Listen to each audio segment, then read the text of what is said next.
Now listen up, I'm going to make this quick and to the point, because just like you, all I want to do is get home, jump into a warm bed with a nice hot woman and watch the footy. Planning on scoring, Sarge? Yeah, well, mind you don't foul her in the penalty box. Oh, all right, button it, private parts. Now, as of this moment, as far as we're concerned, we are 50k behind enemy lines. Now, if we do happen to make a contact, I expect nothing less than gratuitous violence from the lot of you. Because we're firing blanks, it doesn't mean we have to be thinking nice thoughts.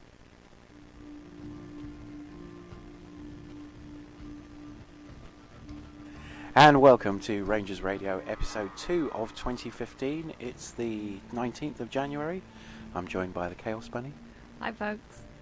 And we're going to go straight into the news. Finland Mincome project using cryptocurrency, thanks to Heg, who sent this one in. Crypto Finri, the association behind cryptocurrency, FIMK, has started to provide each registered Finnish citizen with a payment of 1,000 FIMK per month in December. 1,000 FIMK equals a few dimes at the moment, which is it's hardly worth having. It's a bit like a Tesco card at the moment. And 100 people have registered so far. The registration is free. I do actually think it's a wonderful example, though, of how money only exists because we agree it does. It pretty much is. You know, money is a consensual hallucination after all. I'm sorry, I'm just playing the background music at the moment. Yeah, I mean, Mincome is a brilliant idea. Especially if you're on the dole. Well, yes. This is like the idea of just, like, here is some money. Live your life. Go and get a job if you want to. Well, also, money is a representation of the value that we produce from our lives. How do I put this? Be nice to me, folks. I'm brand new at this. I have no idea what I'm doing. Yeah. But yeah, it's a really good example of how economics itself works. Money exists because we say it does. Yeah. And the idea of Mincome, even though this isn't worth anything at the moment, I mean, it's a bit like Bitcoin. It could change, you know, as soon as people decide it's a real currency. As soon as people start trading it and using it and spending it like Bitcoin, they suddenly, weirdly, were worth a load of money all at once. Yeah. And then were suddenly worth nothing. Mm-hmm. But I do know a chap who gained and lost £1 million in a few weeks period. Is he still wealthy? I hope not, because he's a bit of a dick. Yeah, but I mean, I thought that this particular gentleman was off in another country somewhere. Yeah, you really only need to earn like 30 pence a week to live in Thailand. All right. So we're all moving to Thailand, after which Thailand got good internet. There's internet cafes. Right. It's reasonable. Okay. Let's move to Thailand. Okay. Well, we're all moving to Thailand. They're pretty mellow people as well. I mean, they've had a lot of religious upheavals, but they seem to mellow out really quick. They have had a bit of a civil war or something going on quite recently, though. You might want to check that out. I want to hold off on moving to Thailand. But anyway, so FIMK is based on next second generation crypto system. Making it into 2.5G.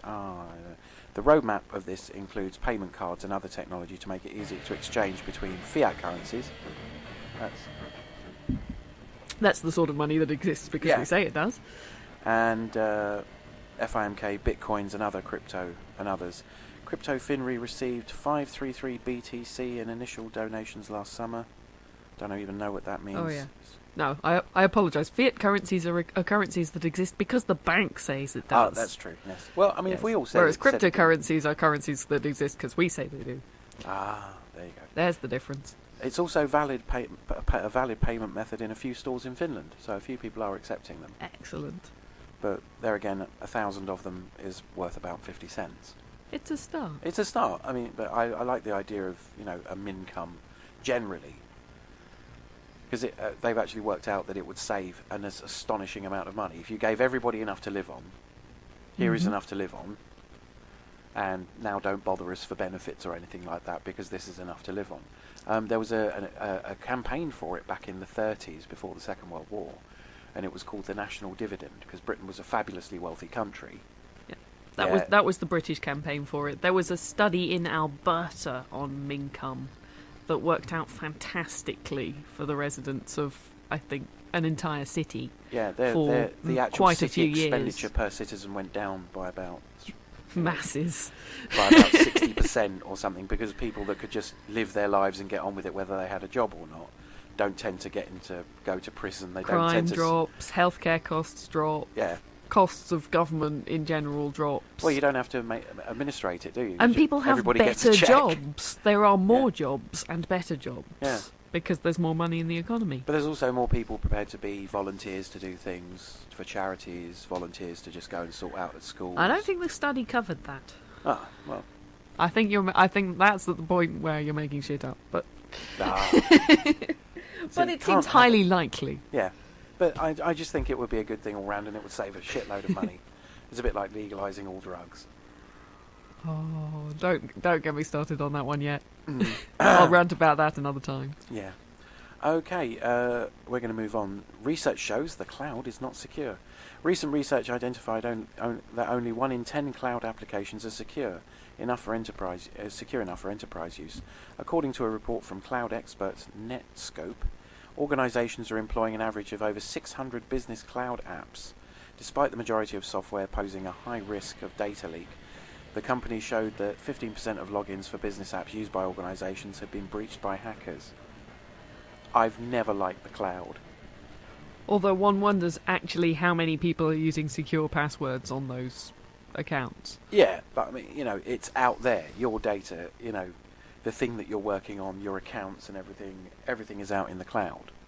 It's true. It's incredibly depressing how many people just have password as their password. If you have that as your password, change it now. I don't think there's any listeners. I am the least secure person I know. But that's why I don't put stuff on the cloud. Everybody out there's going, but my password is asterisk, @ ampersand 539 capital T 1,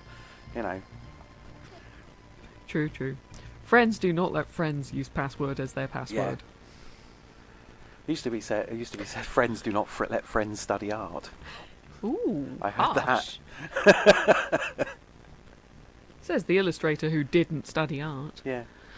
Oh, So yeah, and it's not just sort of criminals that you need to be secure against. It's things like the NSA. I mean, they can break into you pretty can't much be anything. secure against the NSA. Just assume they're watching. Hi, NSA. Yep. Okay. Bubba the Love Sponge, torpedo, submachine gun, sardine, kipper. I'll do anything to get another listener. I love the fact that someone just going to go, oh bollocks, it's Really, them again. Kipper? Yeah. Why Kipper? Apparently, some of these things have been used as code phrases for secret weapons research.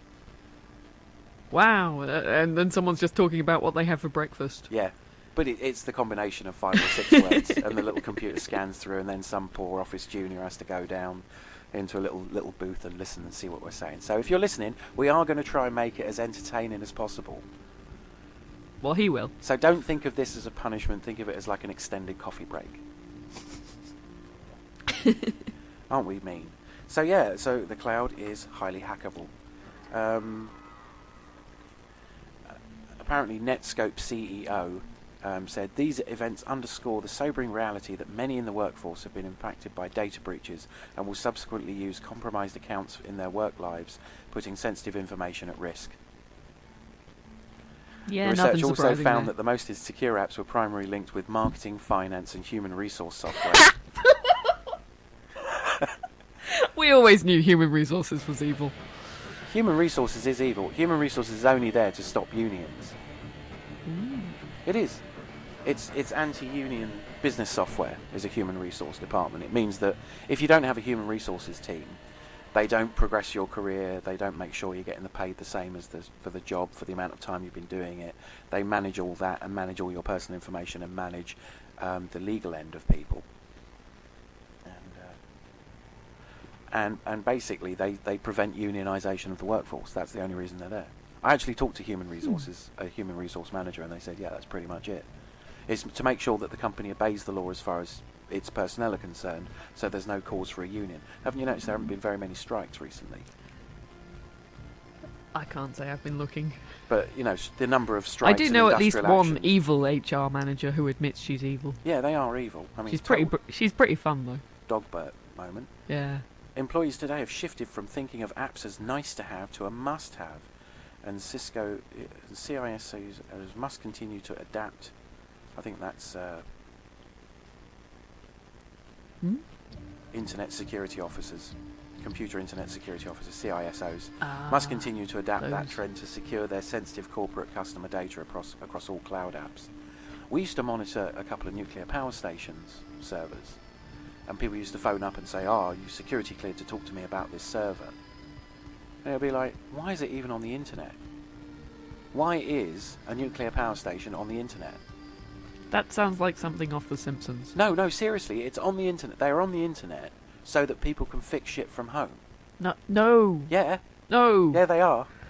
Like the No, cooling you systems don't and do stuff. that. Yeah. You don't put it on the internet. I had a massive argument. It's really bad having arguments with clients about their stupidity. It's like, if it can go boom and leave a crater in the planet, don't put it on the internet. Yeah, on the whole, they tend not to go boom. They No, just seriously, kind of you can go afford a bolt fizzle. to work there at night to press the relevant monkey button. If you've got a phone in, have a person go and press the button. Don't put the button on the internet. That's just astonishingly stupid. You can get, you know, have someone who's paid to sit and read a book. Just sit Until the phone Oh, they rings. hate that. If you're just being a monkey to press a button, they hate the fact that you're just sitting there reading a book or watching a TV. Don't care. Have someone who's paid Yeah. to read a book. Yeah, I do that. In Russia, they had them because they didn't have the internet particularly. So they had people that were just there, sitting there, reading books and science fiction and stuff. That's what they did with all the kids that joined metal bands that were going to be unemployed. They made them boiler room attendants and shit at night. And this music is really slightly too loud. It's very annoying because it varies massively. The background music is really poor choice. I think I might And who change made it. that choice? That's my choice. I'm going to change it back to the very calm Blade Runner soundtrack music because it keeps fading in and out. Because you go, no, this is the music from Constantine. I thought that'd be good. I listened to a bit of it and went, yeah. But no, it turns out that it's just too variable in pitch. Okay, so yeah, don't put it on the internet. Your company accounts. Why are they in the cloud? Your HR, your staff, you know, the addresses of everybody who works for you. Why is that in the? Why the fuck is that in the cloud? It's more convenient, I'm sure. Yeah. Don't do it. That's really, I don't understand why you would put any sensitive information on any computer that was connected to the internet. That's just the stupidest thing ever. If it's on the internet, it can be hacked. Totally can. Anyway, that's my bitch about the cloud. We're going to move on a little bit. 3D printers can now do circuits. Yay! Anybody that's listened to the back edition of Rangers Radio will know that I've been waiting for this day for a long time. That's why it's in the show. It's like, now we can print circuits. Now we can put a few more nozzles on it and print batteries. Or transistors or diodes or anything. You might need a few more chemicals for batteries. Yeah, but I'm saying, you know, you put one chemical in there. Resistors and capacitors, though, Oh, yeah. you know, they're just thicker bits of wire. That's all they are. That's all a resistor is the thick bit in the circuit. Aye. You know, not you know, as in diameter. That's or technical density. terms, folks. Yeah, it's not. Doesn't mean say it's the sort of resistor you send down the shops. You ask for a packet of fags and it comes back with milk. Okay, then. Don't want a thick resistor. Anyway, 3D printing at the consumer end of the scale is still a very new form of tech. The price of printers has come down significantly, but for the most part they will just print relatively complex 3D shapes using plastic. Now we want them to be more advanced and therefore more useful, and the Voxel 8 looks to be the first to deliver on that front. And it's a big thing. It's like one of the early 3D printers, but it's a pretty cool looking thing. What? I'm just wondering whether my freehand 3D pen could actually print circuit material now. Oh, well, if they've got a heatable thing, you probably need a different nozzle. You need probably a higher temperature. Having a ponder. But I've Freehand circuit drawing, always useful. That'd be very... it's already there there. are Conductive pen. freehand conductive pens, No. Same thing. but they're not quite the same material that will go through a 3D printer, so we'll No. see. As an example, Voxel 8 attended CES this year and 3D printed a quadcopter from the ground up. Woo! It was a multi-stage process that sees part of the plastic body printed, complete with spaces for the electronics and circuit pathways. That body section is removed, the electronic components dropped in, and then the whole thing is returned to the printer for a conductive paste extruder to go to work adding the circuits. Finally, the rest of the body is added and the rotors are inserted. It costs $9,000. But that gets you the complete printer, Autodesk, and the Autodesk Wire 3D electronic software, 4 filament spools, 10 conductive ink cartridges, and a promise of access to new materials as they become available. Oh, okay, so it costs you a few thousand, but you get the ability to make as many of them as you want. Possibly. That you'd have to. I've seen a RepRap printer that actually prints itself, will print parts of itself off. So yeah, you could probably print more. You probably want metal, sort of like casing and stuff like that to go around it. But you could just, or you could just use a cardboard box basically. It's not that. It doesn't get to that sort of temperature. You could just put a wooden box around it. And I've seen lots of printers that have mostly been made of laser cut wood. And just the gearings and they are starting to replicate themselves. That's cool. It's not exactly a grey goo syndrome, though, is it? Not quite grey goo. No. Yeah. 9000 puts this printer out of the reach of most consumers, but the point is it's a first-generation multi-purpose 3D printer capable of electronics, and the price will come down quickly. It really will. 3D printers, you can now buy a consumer, like in a box, not build yourself, already built 3D printer, a foot by a foot by a foot. So it's most things just like a cube that you can print for 300 quid. They're getting stupidly cheap. You can build a house if you want to build it out of jigsaw pieces. Yeah. Well, James May did one out of Lego. If you've ever seen that. He built a whole structurally sound house out of Lego. Oh, I want one. Just because of the way the bricks were overlaid for support arches and stuff like that. It was really cool. Now I want one. It was a lot of Lego bricks. I mean a lot of Lego bricks. It was actually approaching the cost of building a house. Well, it would, because he was building a house. Yeah, but I mean, the actual cost of all the Lego bricks was phenomenal. Because it is expensive stuff, compared to, say, a brick.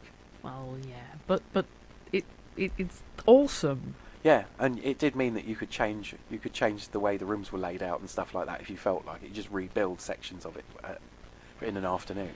I want to do that. Yeah, it'd be cool. So 5 years from now, we'll be talking about hundreds of dollars for a similar printer. After that, you'll be buying a cheap quadcopter kit and making it yourself rather than opting. And so are people going to start making their own shit? I wonder if Lego bricks are cheaper to 3D print than they are to buy. Yeah, I think because they're out of trademark now, or whatever it is. Well, I think it would probably be cheaper to buy things like Mega Blocks and stuff like that, all the off-brand Lego that's compatible. Because structurally speaking, Lego is just astonishingly good for building stuff out of, as is Meccano. Meccano's actually quite structurally sound for building large engineering. They built a bridge out of it. God, I've not touched that stuff in a long time. Yeah. We only had Lego, but because I was working class and living in a tower block, as children got too old to play with Lego, it would get passed on. So if you were like young compared to the other kids in the tower block, like I was when we moved in, you eventually inherit like kitchen bins of Lego that are just like dropped off one morning. Nostalgia. So every so often, that was the really good thing about being working class, is that people would just give you books, Lego toys. It would just turn up. Mm-hmm. So you get like several Christmases a year as kids got rid of their stuff. Me and my brother inherited a fair bit as well. Yeah. Yeah, nostalgia, folks. It isn't what it used to be. Oh. Is that like cliche time? Yep. Nostalgia hour. Right, Key Sweeper, a new product, in inverted commas. We use the other products are available. Is developed by Sammy Camcar, describes itself as a stealthy Arduino-based device camouflaged as a functioning USB wall charger that wirelessly and passively sniffs, decrypts, logs, and reports back over GSM all keystrokes from any Microsoft wireless keyboard in the vicinity. Yeah, that's the lesson in using wireless then. Yeah, well, I've never liked wireless keyboards because if the batteries go, and they will at the very worst possible time, you're a bit screwed. I won't touch wireless mice, wireless keyboards. No, I don't like wireless mice. My laptop just about occasionally uses wireless internet. I have got a little tiny wireless keyboard for the Raspberry Pi, but that's because it's tiny. It's the size of a television remote control. But then we know someone's watching, whatever it is you do. Yeah, whatever it is you do, someone is sort of like wading in and doing stuff. And it logs keystrokes online and locally, and the user can set up SMS alerts to be sent when certain trigger words, usernames or URLs are sent to better identify passwords. That's not good. So that's a sneaky little device, and this is something that just a person has built themselves. It's not a particularly commercial thing. It cost him $20 to build one with off-the-shelf parts.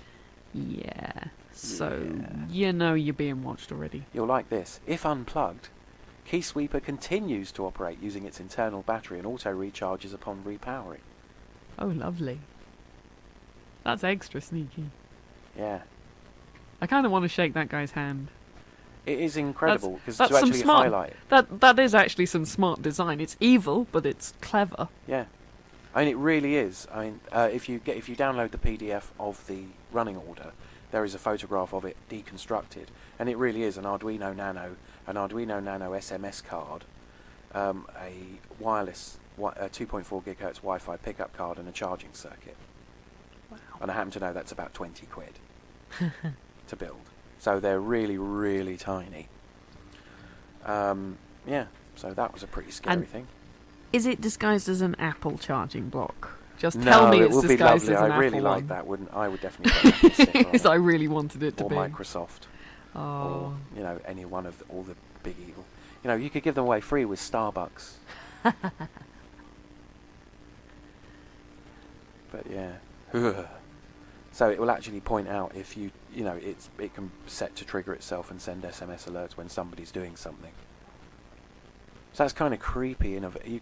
Stalkers could use that. As soon as somebody logs into Facebook, you'd get an SMS alert. Yeah. So don't trust anyone who gives you a charging block, basically. No, well, I mean, yeah. Time to start opening up all our kit. Starting to learn what the little SMS grids look like on circuits and stuff. But that would be paranoid. Paranoia is contagious. Okay, that was on Boing Boing. And, hang on. Before, it was Heg that sent us the Finland cryptocurrency. Yeah. Hodge Heg, who seems to be sort of popping around to co-work with us in the our new pet. Yeah. And if you download the PDF of the running order, which I always recommend you do because you get all the links. Spec Ops Turtle actually sent us a new image for Rangers Radio, which was pretty cool. That is pretty sweet. Yeah. Okay, so new news from Defence Distributed, the 3D printed gun company, in inverted commas, that sort of seems to be panicking the US establishment. And it is kind of worrying, but it is fun, It's because it sort of subverts all, laws set up to prevent it. Mm-hmm. Now there's a $1,200 CNC machine that will allow you to make a metal gun at home instead of a plastic one. Whee. I must admit, if I did get a 3D printer, the very first thing I would be trying to print would be that Liberator handgun, which was the plastic one the same people released a while back, a couple of years ago. Oh, yeah. $1,200, what's that, about £800 at the moment? Yeah. Something like that. Yeah, Cody Wilson's latest radically libertarian project is a PC-connected milling machine that he calls the Ghost Gunner. Like any computer numerically controlled, or CNC, mill, the 1-foot cubed black box uses a drill mounted on a head that moves in 3 dimensions to automatically carve digitally modelled shapes into polymer, wood or aluminium. But this CNC mill, sold by Wilson's organisation, known as Defence Distributed, for $1,200, is designed to create one object in particular, the component of an AR-15 rifle known as the lower receiver, which is the clever bit. Mm-hmm. The clever bit where the trigger housing is, and the spring that loads in the next round on an automatic rifle. So that means that commercially available AR-15s, and people do own them in the United States, are semi-automatic, which means you have to pull the trigger in order to fire one round. So you can pull the trigger as fast as you like and it will continue firing rounds. But if you can print your own CNC, you can make the adjustments necessary to make it full auto. Which really has panicked That's particularly sneaky. Well, it's not really all that useful on an AR-15 because it only carries 20 rounds in the magazine.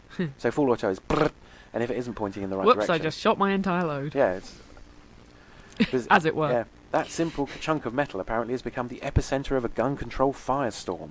A low receiver is the body of the gun that connects to the stock, the barrel and magazine. So you can make the stock, you can get hold of barrels easy enough, or if you've got a CNC miller you can mill them out yourself from the appropriate metal. Magazines, again, can be made of plastic. They don't really have to have any structural integrity, so 3D printer. Mm-hmm. And other parts. As such, it's also the rifle's most regulated element, Mill your own lower receiver at home, however, and you can order the rest of the parts online from gun shops, creating a semi-automatic weapon with no serial number, obtained with no background check, no waiting period or other regulatory hurdles. Some gun control advocates call it a ghost gun. Selling that untraceable gun body is illegal, but no law prevents you from making one. Exploiting the legal loophole around low receivers isn't a new idea for gun enthusiasts. Some hobby gunsmiths have been making their own AR-15 bodies for years, but Wilson, for whom the Ghost Gunner is not only the latest in a series of anti-regulatory provocations, is determined to make the process easier and more accessible than ever before. Typically, this has been the realm of gunsmiths, not the casual user. This is where digital manufacturing makes the maker movement changes things, he says. We developed something that's very cheap and that makes traditional gunsmithing affordable, and you can do it at home. So now you're in difficult territory. Is it I advocate the ability for someone to subvert government as a natural response, but can you advocate somebody producing illegal and untraceable weapons at home? I think if it was something that happened commonly, I think governments would be less likely to sort of put troops on streets and stuff like that. I'm going to stand on I like to know that I can make it if the apocalypse happens, but I'm not going to have one in my house until then. Yeah, I would kind of like the ability to, everything's gone wrong, let's whack up a batch of AR-15s or SA-80s or handguns, just to be on the safe side. Yeah, but I don't really want it lying around my house. Yeah, I don't really want something like that lying around the house either. I think the cat might pick it up and kill us in our sleep. Well, dogs have shot hunters before now. Did you see that story? I haven't Somebody seen that dressed story. up his beagle in a little hunter's outfit and put on their flak vest and the little cap on the beagle and posed it with the gun. And posed it with the And gun, and the dog shot the dog him. stood on the trigger and shot him while he was taking the photo. Oh, he deserved that. You would feel particularly stupid out in the woods. If you're going to take the piss out of your dog. Yeah, if you're going to troll your dog, in Soviet Russia, dog troll you. So CNC mills are becoming ever cheaper. But I think if you've got a CNC mill, you're going to be able to do that anyway. Mm-hmm. If you've got the ability to mill metal into any shape you want, I mean, it's down then to the patterning. So I can see very, very simple guns coming out and people sourcing, say, springs from other component. You know, you need a fairly heavy-duty spring and a firing pin. But the firing pin is just part of a longer pin of metal. So there's bound to be things that exist that you can MacGyver into the tricky bits to make for guns. Bound to have something around the house. Yeah, you're bound to have, a wire coat hanger would make a firing pin. Have you ever seen, a live round? For something... I mean, I don't think I'd bother making a handgun for this country because the ammunition would be impossible to find. I might make a pistol shotgun, something along those lines, because they're significantly easy to get hold of, ammunition-wise. But, 3D printing. I want a 3D printer. I do. Not for any... I just want to make little models of things. Honestly. Mm-hmm. Innocent nod. I don't do this sort of thing. Just want it because it's a shiny toy. Yeah. But, yeah.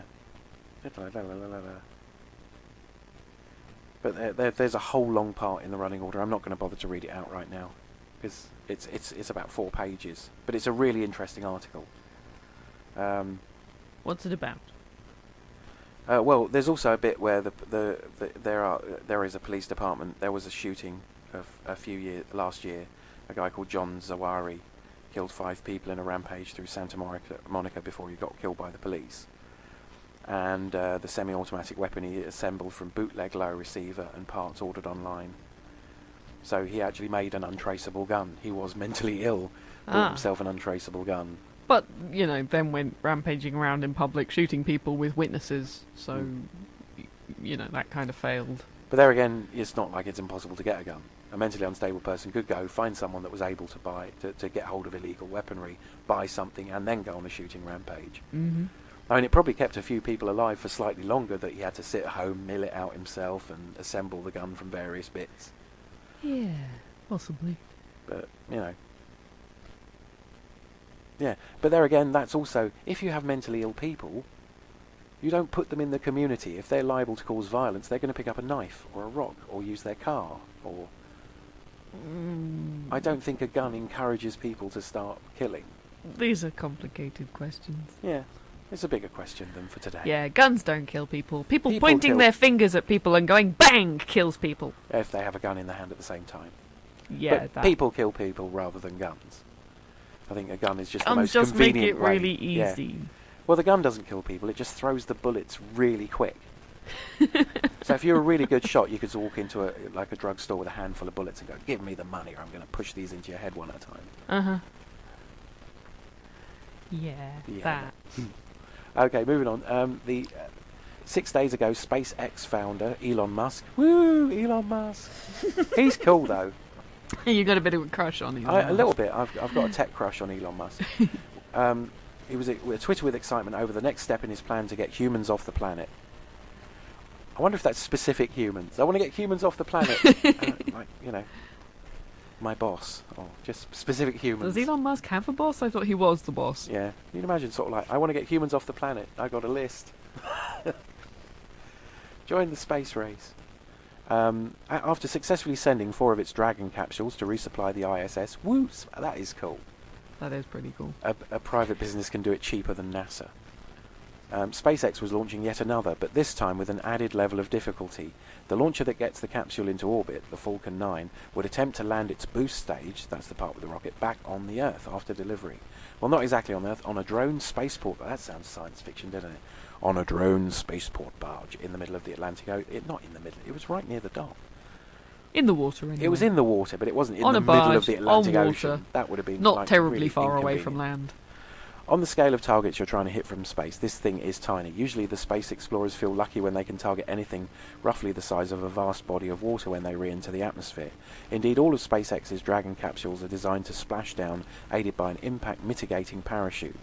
The Falcon booster has completed 2 soft landings in the ocean, but this time it was aiming for a barge just 300 by 170 feet. That is cool. From space. Yeah. On a thing that's zipping round like a merry-go-round, and you go, this part here. It's like some people have gardens smaller than that, larger than that rather. Musk put the Falcon's chances of for a successful landing at 50-50, but a day before the launch he took it back in Reddit AMA and said, I pretty much made that up, I have no idea. All things considered, for the first try the Falcon could have done well. I mean, that's a really negative thing to say. Because the thing actually hit the barge. Uh-huh. It got there. It just that one of the fins have like a certain amount of hydraulic fluid, Yep. and they bleed off that during re-entry, and one of the fins ran out of hydraulic fluid before it got down, so it like tilted at a 45-degree angle, and the computer couldn't like adjust itself back. Yeah, it landed in wind. It hit the barge. It's like complaining that someone hit the edge of a bullseye shooting through a keyhole. Yeah. Rather than the middle of the bullseye. Yeah, if the interior of the room you're shooting into was spinning round at, 300 miles an hour or something daft, it really is moving. Yeah. So that's really amazing. But unfortunately, the leftover fuel and oxygen really made it go bang. There is video on the link. It tips over, hits the edge of the barge. What was the phrase Elon Musk used? I thought that was brilliant. It's absolutely fantastic. Where is it? Oh yeah, it's... Then the leftover fuel and oxygen combined in a big old explosion. The technical summary, and this was his actual quote, full RUD. That was it. Rapid unscheduled disassembly. I love that. Rapid unscheduled disassembly. Yeah. Otherwise known as it blew up. Yeah. But I think they should have just, full RUD. It's like a RUD event. It just should be rude. That was just rude. Rapid unscheduled disassembly event. Musk seems pretty nonchalant about losing an asset like this. The booster looks pretty torn up, and though the ship only suffered minor damage, which is a pretty tough ship. When you see the explosion, you're like, a corner of it got dented and burned the paint off. So they crashed a rocket. Oh wow! on it. I expected there to be nothing left. No, after it was I saw that video. totally fine. It's just like wow. Musk's then. sanguinity makes sense of the context of his larger plans. At an MIT symposium in October, Musk broke down how important reusing the Falcon will be to getting humans off the Earth. Reusability is a critical breakthrough needed in rocketry to take things to the next level. He said if you can use a rocket, each ship from Earth only costs you the fuel it takes to leave, not the 60 million or so it costs to build a Falcon. Landing on a floating platform is the first step to even greater efficiency. And this was part of Jonty's talk. Did you remember the end of John T. I Stalk do at remember EMF? this. And that was the Falcon 9 landing. That was the big thing that was like the next stage in rocketry. That was the thing that gave that him had the biggest nerdgasm ever. Well, and entirely the audience. It was like a group nerdgasm. When people watched this thing stick out its little landing legs and land, everybody went, "Holy crap!" It makes. So I'm wondering why they didn't build a great big trampoline to land it on. Well, because I think what they're trying to do is get this thing to come home. They refuel it and send it up straight away, which could mean that we could start building very big space stations very cheaply. Trampoline would still work. I think it might rob They'd the have to be event really of quick. some of its gravity. And now the Falcon 9 Boom, comes boom. into land and rises again, and lands and rises, and lands and rises. Wouldn't that be great? Yeah, it would be fun. Yes, and he said for the next time they're going to put more hydraulic fluid in it just to be on the safe side. And the tweet actually from Elon Musk said, "At least it should explode for a different reason this time." That's hopeful, isn't it? So we got our halftime music, and yeah, we've got. I think this is in a different order. We've got Chaos of Birds with Rank and Ruin from an as yet unknown album. I think it's from their EP, and Tokyo Police Club with Hot Tonight from their album Force Feed. Okay, and V is going to bribe me with more tea. And we're going to make more tea. We'll be back in about 6 minutes.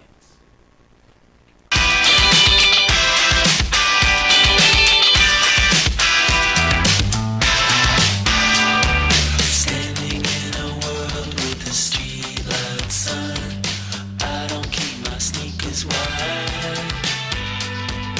All I really got is the name and the plug to get me to another life.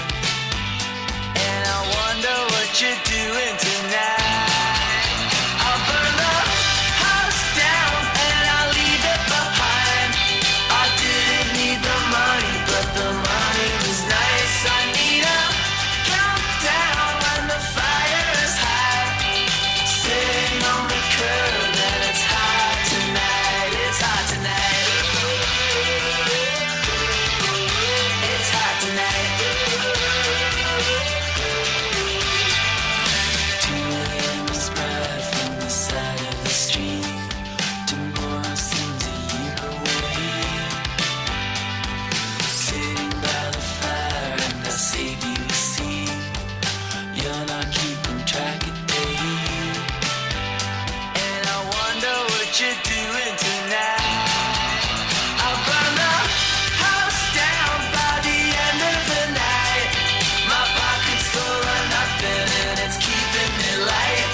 And we're back.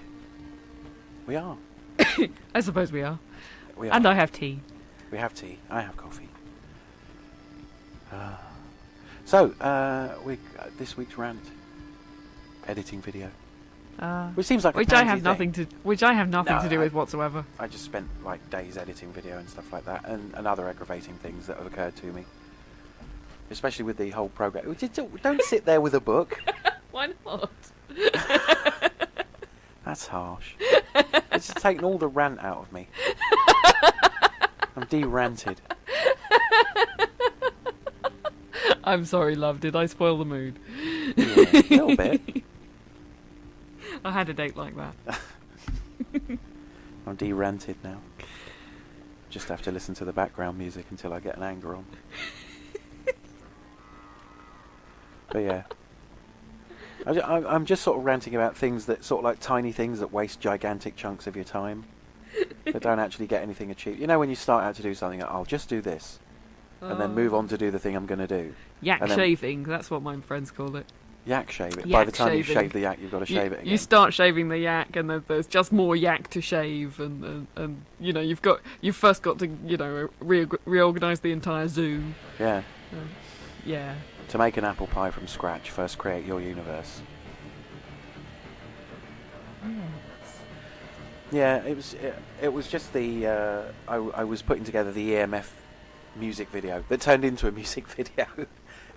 It was going to be. I realised that probably if you wanted to listen to any of the talks or anything where people were actually saying something interesting, the very best place to go would be to the EMF YouTube channel. So I shortened it to a music video so people could see all the stuff we got up to while we were going.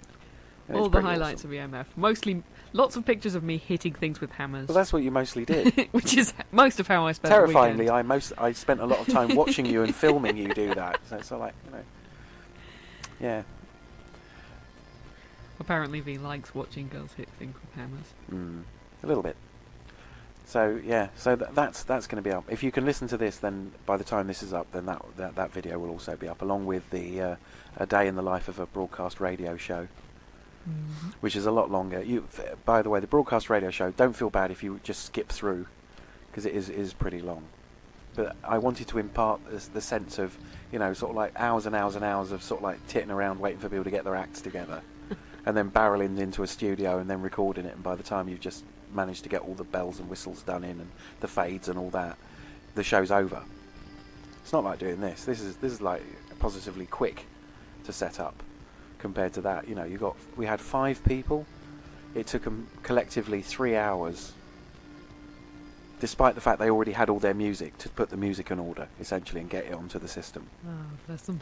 Which It's a good thing I wasn't there. Oh, it would have driven you mad. They're lovely people, but it was just like, come on, we could do this in minutes. I've got no patience whatsoever. So yeah, it was a good show. I enjoyed it. I didn't say anything. It I wasn't. think I had 2 lines in the whole show. It wasn't as good as last week. It wasn't as fun as the last week when the server went down. I don't know if that's online. If you are a super internet sleuth, you can find me broadcasting last week, or the week before last, where the whole system broke down, and for 15 minutes we had to wing it. And it was really fun, because we really earned our stripes, because the person that came in and sang a cappella Smiths while they tried to reboot the computer is the station manager. He was a right sport. He was great. He is really fun. I was listening to this in the bath. I was completely nowhere near the studio. But, It was but I pretty was funny. rolling around laughing listening to this. It was brilliant. So yeah, there's about a 10-second gap where I'm sitting there going, "Oh my god, have I broke it?" Because I really did think, because I pressed a button, I was fiddling with one of the mixers. At the second it went down, which is enough to make you paranoid. If you pressed a button and everything's broken, you think you've got this. What's that thing where something happens and you think you're the cause of it? Oh, yeah, there is a word. Yeah, there's I a can't there's a think of it. phrase, a Latin phrase. But yeah, I did think I killed it, but I found out someone in one of the other studios doing some heavy copying to the disc as it died. So there's about 10-15 seconds of me just going, oh my god, because I had all the mics on mute because I swore.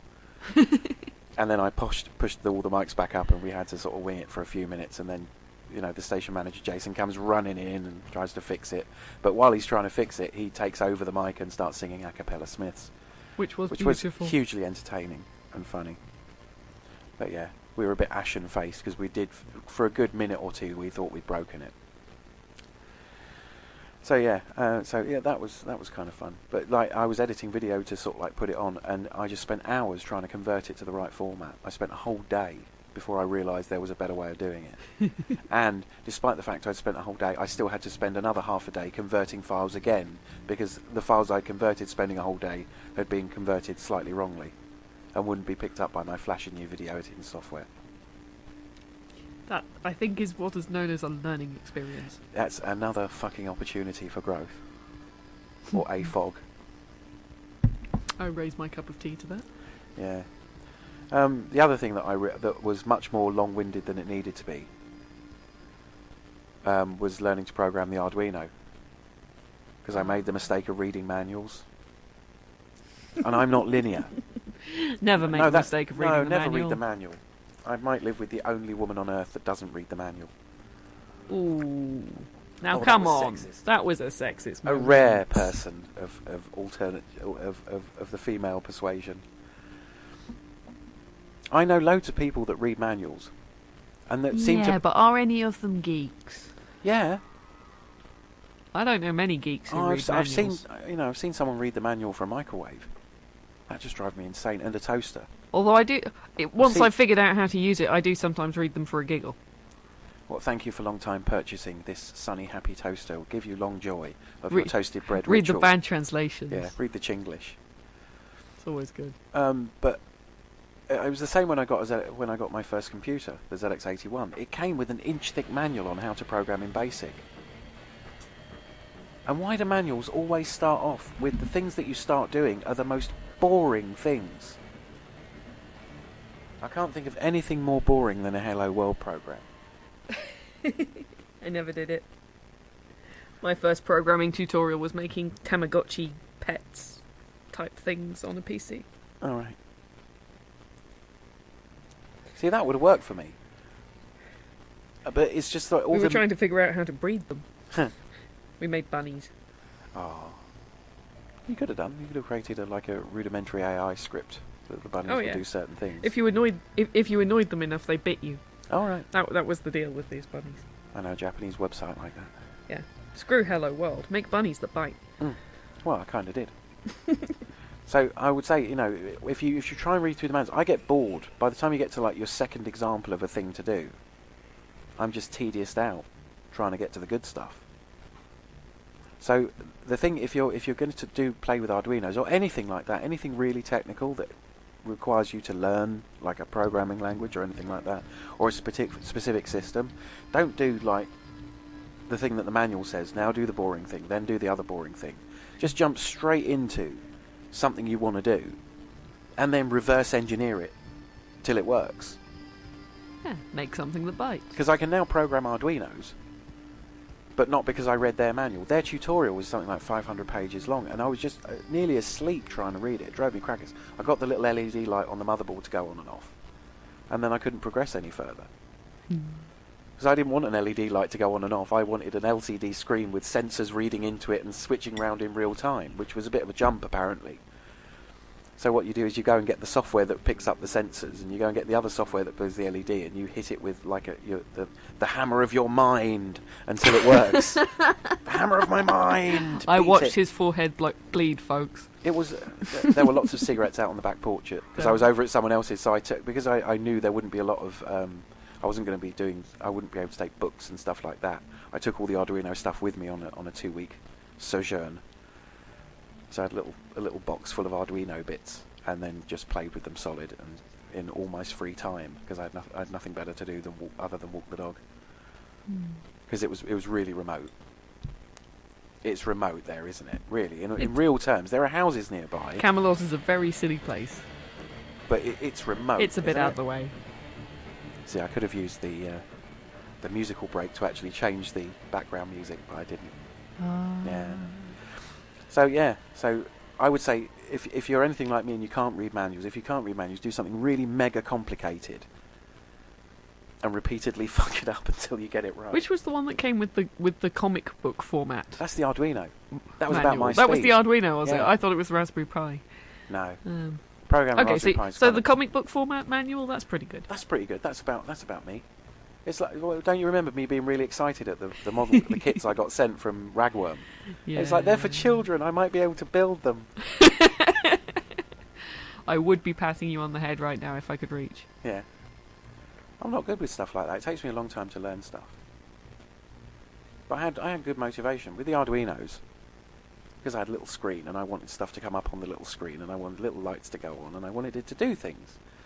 But I really didn't fancy programming to sort of like get a resistor to go through an LED. Because if you go for the really complicated thing, you have to fix all that to make it work. And you've got a bit more motivation if you have a broken thing in front of you that you can fix. Is way better than constructing it all from scratch. Probably true. I like Arduinos. You might have noticed. I've noticed a bit. So I've got, unfortunately, none of the useful bits. I've got the bits for programming my robot arm. So there might be a video on that coming out Nice. of me building a really simple controller. Can it make me tea? No, Oh. it can barely lift you a sugar cube. What's the use of that then? You don't have sugar. I could get it to go to like automatically go and look for a sugar cube, but that's about it. To actually reach over to the sugar bowl and pick up sugar. But I don't take sugar. I know. It's only made of like thin perspex. Can it lift a tea bag? Oh, I could put It the can tea lift a bag in tea the bag. cup. You could send it a macro from upstairs wirelessly Okay. to put a tea bag in the cup. So it might have some use. Apart from that, you probably have to come down and check it. Make sure it's done it. But it would do it for you. Needs some work. Yes. If only there was a robot that could sit by your bed and make you a cup of tea. Yeah, someone Now, there are invented two one of possible those. answers. I call it V. Yeah. There's me, or we could get a Goblin Teas made. They've already built the robot that does that. Yeah. They kind of went out of style. You can still get them. I haven't seen one You in, can get them at in Argos. decades. Argos really? still sell them. Alright then. The only downside being is the little cups that go in the teas made are about a quarter the size of your tea mug. Yeah, okay. If you move out, I'm going to have to get one though. But yeah. So if you're listening to this, there'll be new videos on YouTube, including, if you haven't already seen them, the EMF video, the Raspberry Pi video, and what's the other really boring video I did? Way to sell it to everybody, Yeah. folks. Upselling. Yeah. Yeah, there's videos. There's videos. So there'll be the new ones. If you're listening to this and you've watched everything so far, will be the radio broadcast one, the EMF one, Oh, is the field phone one up? and the Was field that- phone that one. the A other one? brief description of the field phone. Sadly, I got crappy footage at EMF. I didn't really go there in full-on journalistic mode, because we were doing interesting stuff all the time. Yeah, you kept getting distracted and forgetting you were filming and wandering Yeah. off to speak to people. There are a few videos where I've had to chop off like 20 minutes off the end of the video. Note to self, before you process a video, if you need to change it into a new format, trim it down so that the actual bit you want, rather than an hour and a half of me wandering around forgetting that the video camera's in record mode. Because that's boring. It gave me a laugh though. Yeah.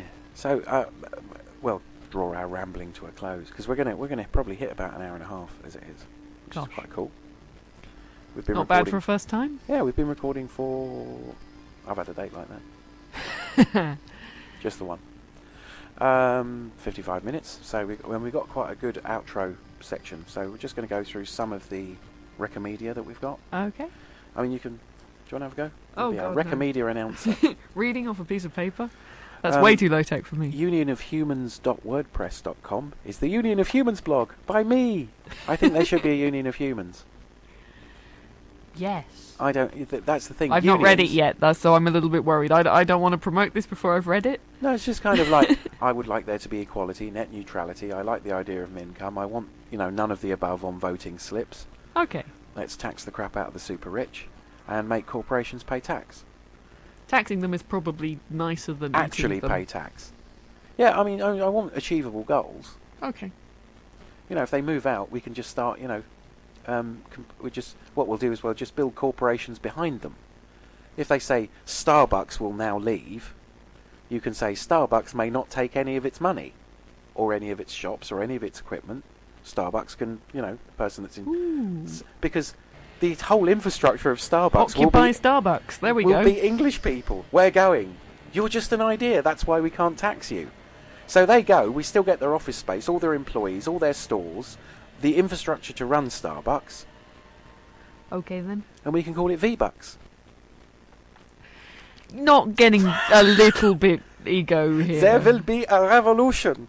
So the way we start a revolution is the Union of Humans. So, and it has got its own Twitter thingy and an email account. So you can email unionofhumans@mail.com with your suggestions. But I like a free to join union so that you can sort of say, well, this would be a good idea. But it would be really aggravating because there would be no list of people that were in the Union of Humans, just people that said they were. How can you have a union without a list of members? Well, there doesn't need to be a list of members, does there, for it to be? I think they kind of does. I think if you actually decide that you're going to do something with the Union of Humans, you might want to list members, like have a book. Yeah, the trouble is if you don't list members, you end up running into being something like Gamergate. Or anonymous. Yeah. So I think that's a dangerous the path Union to of tread. The Union of Humans as an idea exists as a WordPress blog right now. If sufficient interest builds up, then we can look about legitimising it as a union, and then we could do good things. And we can certainly crowdsource a government out of that. Yeah, I mean, there's something to be said for using pseudonyms rather than legal names if you want to do something that the government might not like. I don't think we're going to do it. And the government doesn't like anything that might not keep it in power. Well, they've not allowed the none of the above political party to be formed because they don't have any policies. Exactly. But that would be one of my policies. Yes. But you can't have apparently you can't have a one policy party. You've got to have a policy on everything. So yeah. So after that, there's a good article from Wired with the link on the running order about how the news has been democratised, and they went to an online news feed and watched them throughout a day as news trended and stuff like that. It's actually a very interesting article about new media. That sounds pretty and good. where they were getting their money from, and the fact they had a whole office full of people watching the internet, which really struck me as weird. Because if you're an online news outlet, why would you need people in an office? Why would people need to commute to that? The whole point of online is you could have everybody spread out all over the world. Yeah. But they seem to want to all be in Although an office sometimes together. it is nice to have an office environment. I've worked from home for a long time, and sometimes it's nice to actually see people. Yeah, but I mean, it's kind of expensive, and not it's an extra cost if you're already paying people salaries. So, there's the video of the spacecraft crash from SpaceX, and that's on Vine, but the link is on the running order. The Ghost Gunner video of the actual CNC milling machine printing an AR-15 receiver. It's kind of fun. There's a video. There's a dark wallet linkage from Wired, which is a new technology to create an anonymous way to use bitcoins. Oh, okay, so another cryptocurrency And a video store for the device. same. There was an OpDoc documentary about net neutrality, which is also on YouTube. Actually, I think that you sent me that, the Gender Gap article about sexism in the tech industry. Did I? Yeah, I think that's you. Really? I don't recognise it. On Wired. I'm reasonably sure it was you.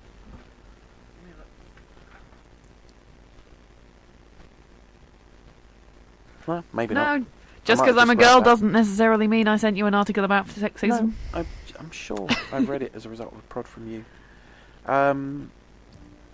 There's an hour-long video about cybersecurity by Dan Greer. These are all links that were going to be in a previous episode of Rangers a few months back. Okay. So I just grabbed them. Ah.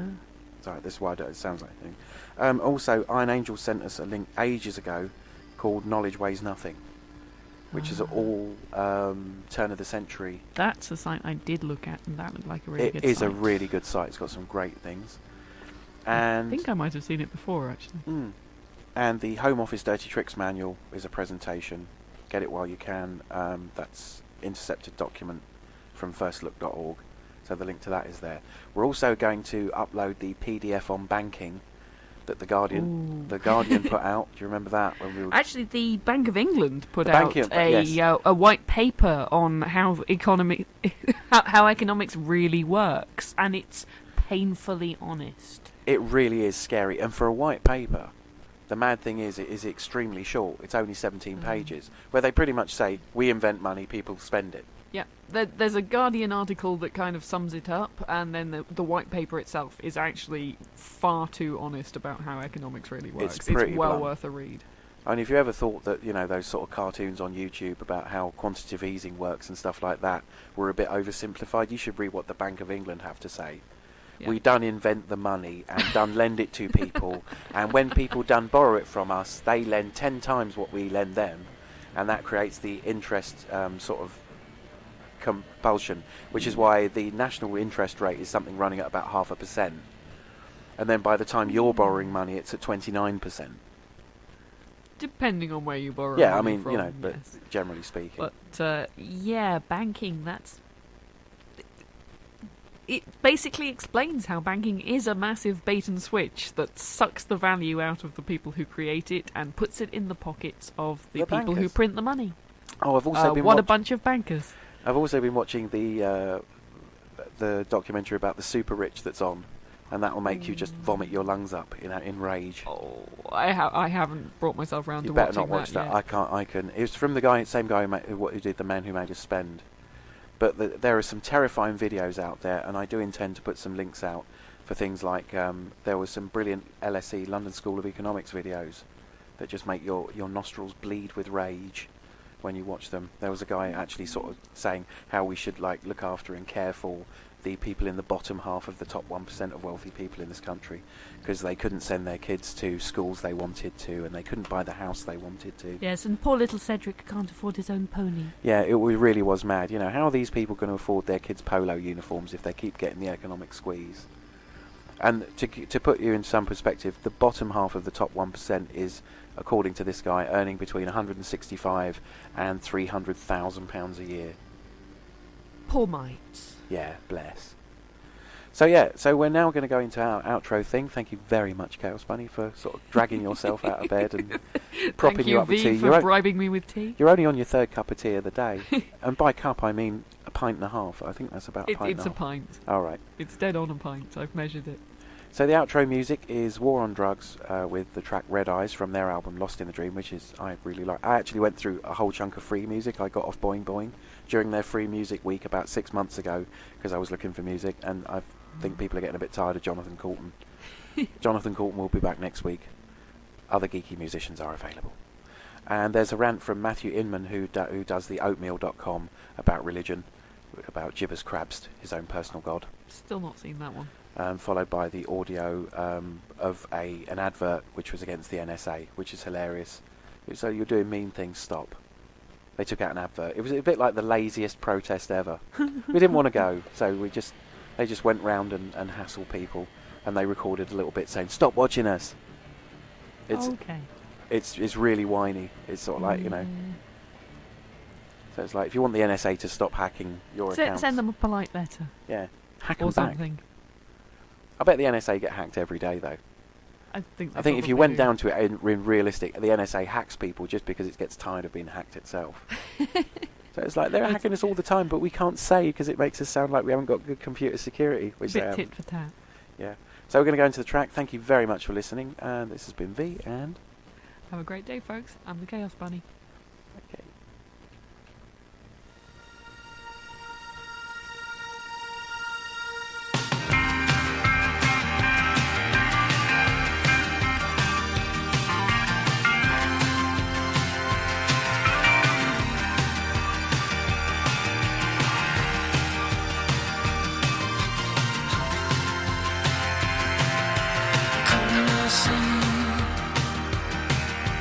We're a witness of the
Like she said, my name's Matt. I'm a cartoonist. Since I'm the keynote, I am exempt from the rules. And because I am exempt from the rules, I'm going to do something a little different. I'm going to blow your minds, figuratively, literally, chemically, and spiritually, right out your butts. I do not believe in Charles Darwin's theory of natural selection. I don't believe in Lamarckian evolution.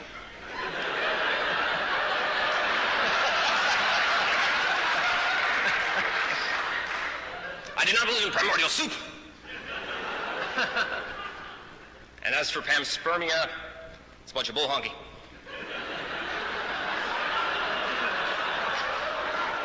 I believe that all things on this earth were created by God.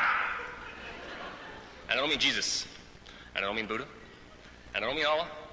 And I don't mean some general God that we can all rally around and believe in. I mean my God, my town, and my church. My God is a fire-breathing lobster who lives behind the rings of Saturn. And his name is Jibbers Crapst.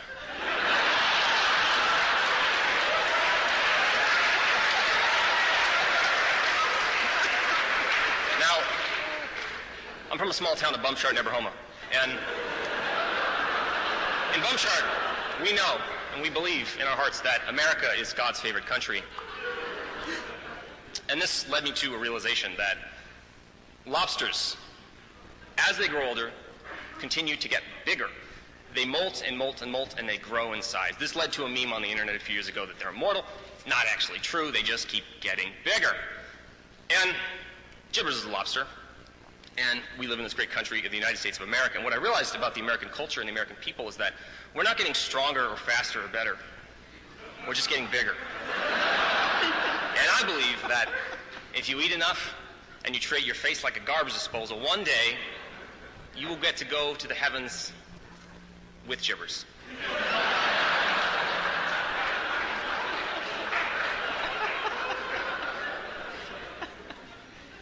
Furthermore, I did some studies, and I ran across this wonderful organism known as a bombardier beetle.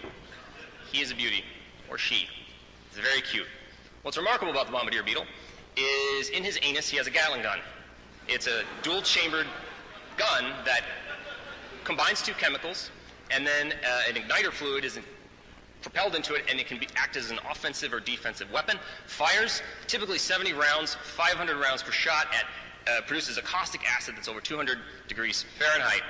And I look at this, and I think, God made that butthole.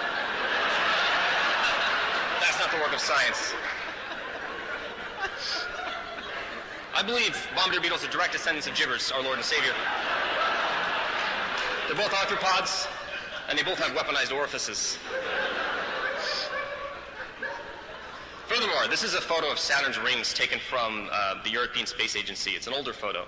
And if you notice the coloration, and a lot of people believe that Saturn's rings are composed of ice and dust.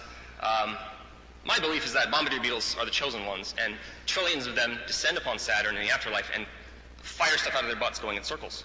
Which, if you look closely, look at the colors. It's undeniable. Charles Darwin in 1823, prior to his voyage on the HMS Beagle with Captain Robert Fitzroy, was on a bug hunt. And he was still in Britain at the time, and Charles Darwin loved insects. And on this bug hunt, he was walking through the woods, and he came upon a tree and started peeling the bark off. And he saw a beetle that he'd never seen before, and he thought, this beetle was amazing. This is crazy. Gotta have this beetle. So he picked it up in his left hand. Kept peeling bark with his right hand. Another beetle emerged. He thought, that one's even better than the first one. I need that beetle. Grabbed the second beetle. At that moment, the most gorgeous beetle he's ever seen emerged from the tree. So Charles Darwin took the beetle in his left hand, popped it in his mouth, picked up the third beetle. The beetle Charles Darwin put in his mouth was a bombardier beetle. And as you can imagine, it got angry, fired caustic acid out of its butthole into Darwin's mouth, and he lost all three beetles. Now, you could just think of this as an anecdote and not actual data, but I believe this event in history was Jibbers intervening and saying, hey, bro, you're leading these people astray. Next, I want to talk about the Brazilian wandering spider. It's a large spider. It's endemic to Brazil. They're called banana spiders because they hang out in banana trees. Typically, when you hear about them, it's because they've imported bananas in the country and there's a spider that comes out of it. Most spiders are innocuous. They build webs, they stay in those webs, and if you see them in your home, they'll actually eat things that will harm you. Ticks, mosquitoes, bees, things along those lines. I call them mall cops. I let them run amok in my house. Like, spiders, be free. Not the banana spider. The banana spider does not build webs. It chases things and eats them and kills them. They call them horse killers in Brazil because they can take down a horse. Their venom is just as venomous as a black widow. The difference is, drop for drop, they deliver 10 times as much venom in one bite as a black widow. Highly, highly venomous. Furthermore, they're very, very aggressive. I met an entomologist, and he was telling a story about he was in Brazil, and he encountered one of these things. And he's a bug guy, so he's fearless, picks up bugs. You know what I mean? He's one of those guys. When he saw the Brazilian wandering spider, he got a broom, and he was like, get the fuck away, and did one of those kinds of things. Banana spider ran up the broom handle. So, incredibly aggressive, incredibly venomous.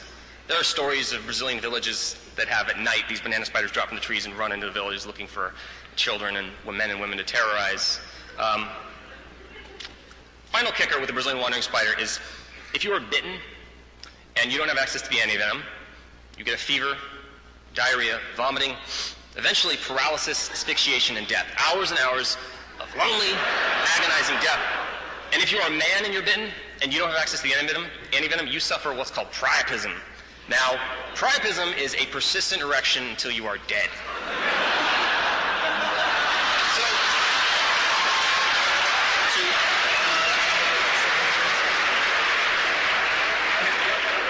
Should not applaud that.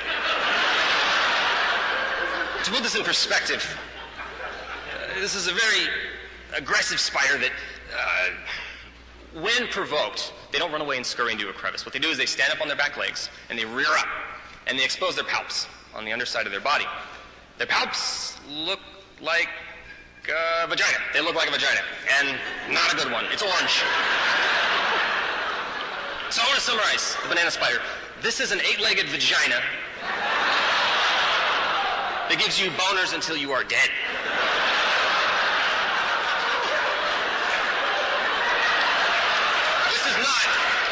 This is not the work of natural selection.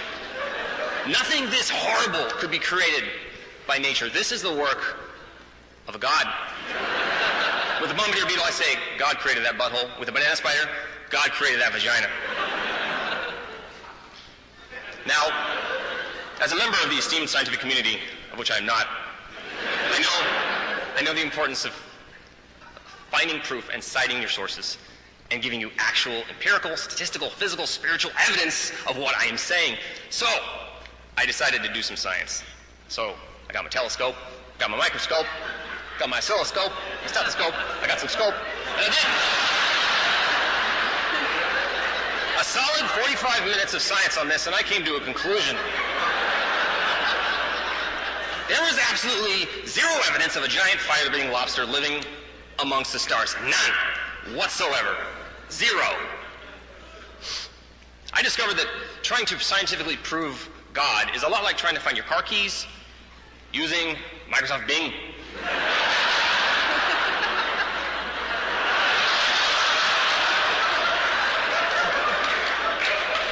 This led to a crisis of faith,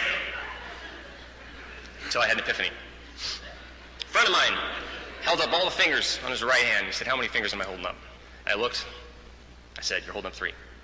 He says, no, I'm holding up 5. 1, 2, 3, 4, 5. I said, no, it's 3. He says, how can you believe there's 3 when I'm showing you 5 right now? That's the power of faith. It lets you believe the dumbest shit imaginable, despite the evidence staring you in the face with giant fucking eyeballs. That's faith, and that's what I'm going to operate on for the rest of my life. Because I know some things. I know that I'm a hairy bag of meat, sitting on a rock, hurtling through a vacuum of space at 67,000 miles an hour around an exploding ball of fire. I know that someday that ball of fire will explode, and that pale blue dot of ours will burn. And everything and everyone I've ever loved will be fucking barbecue. I know these things. I know that someday I'm going to die. I know that I am completely powerless in the wake of this beautiful, beautiful cosmic shitstorm we call existence. And when I look up at the night sky, I don't feel whole. I don't feel connected. I feel alone. That's where faith comes in. That's where gibbers comes in. Here's my spiritual duct tape. My dogmatic crazy glue. He is the surf and turf of the soul.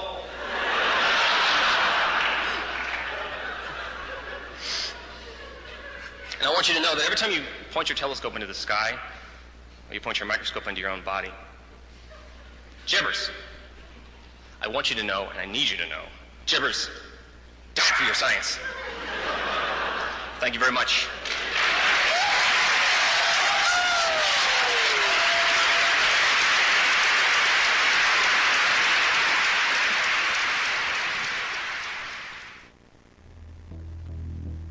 Revelations that have emerged in the past few months from whistleblower Edward Snowden and others have painted a disturbing picture of widespread, suspicionless surveillance of American citizens. We got a wake-up call just recently.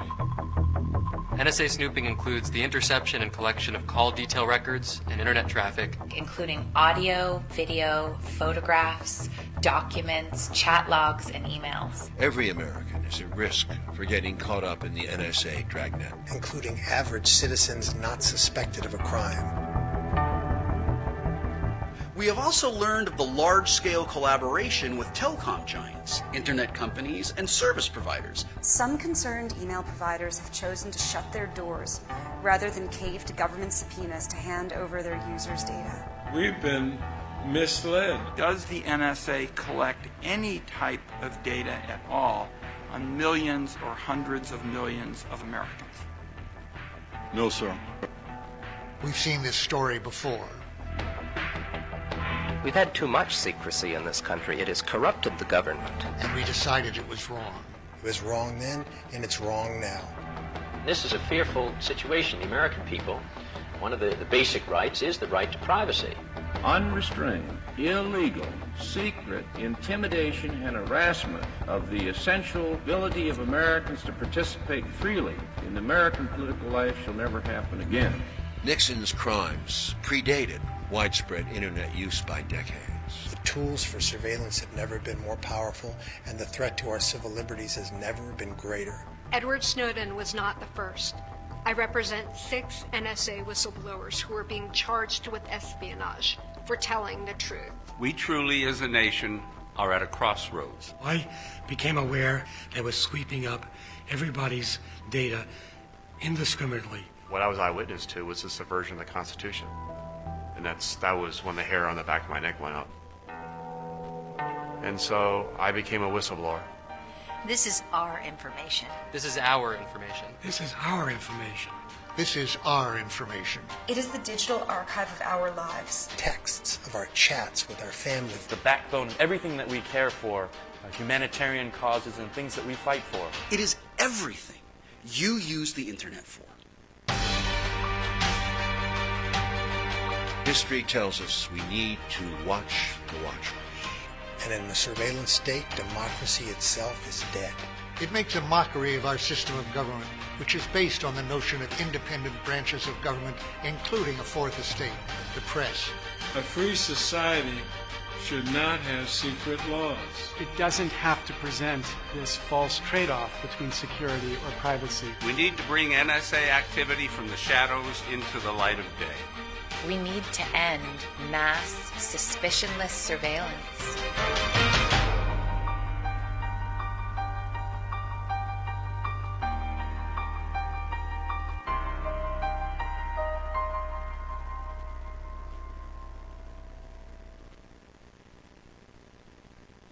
We've got casualties to locate. So, ditch your bargains. Salvage whatever weapons you can find and stand to. We are now up against live hostile targets. So, if Little Red Riding Hood should show up with a bazooka and a bad attitude, I expect you to chin the bitch.